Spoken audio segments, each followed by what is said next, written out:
আপনারা সঠিক নীতিমালা প্রণয়ন করেন, সঠিক আইন কানুন প্রণয়ন করেন, আমাদেরকে বাধা দিবেন না কাজে।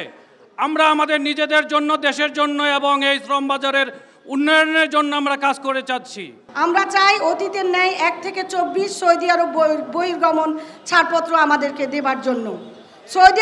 সৌদি আরব এমবেসি, সৌদি এমবেসিতে যদি আমাদের কোনো 1 থেকে 24 না থাকে, তাহলে বিএমইটি কেন আমাদেরকে 1 থেকে 5 পর্যন্ত 5-এর অধিক খারিজি চেম্বার অফ কমার্স লাগবে? যাত্রী আমার, ভিসা আমার, যাত্রী সমস্যা হলে দেখব আমি, জরিমানা দিব আমি। বিএমইটি মন্ত্রণালয় কেন আমাদের কাজ আটকে রাখবে?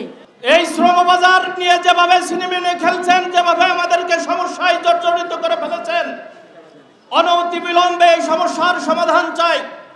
আমরা লাইসেন্স করেছি ব্যবসা করার জন্য, আমরা সমস্ত বিধান মেনে আমরা লাইসেন্স নবায়ন করে সমস্ত ট্যাক্স পে করে, কিন্তু অহেতুক অজুহাত দিয়ে আমাদের লাইসেন্সকে বন্ধ করে রাখা হয়।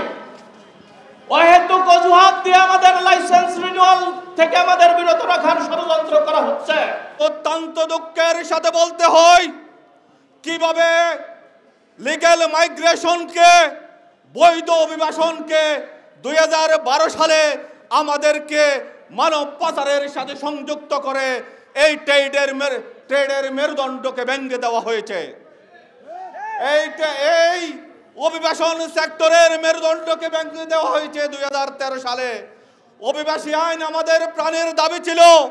এই আইনের মাধ্যমে বৈধ অভিবাসনকে আজকে স্তব্ধ করে দেওয়া হয়েছে। এই ষড়যন্ত্র এখানেই শেষ নয়, এই সুপরিকল্পিত ষড়যন্ত্র অদ্যাবধি চলমান।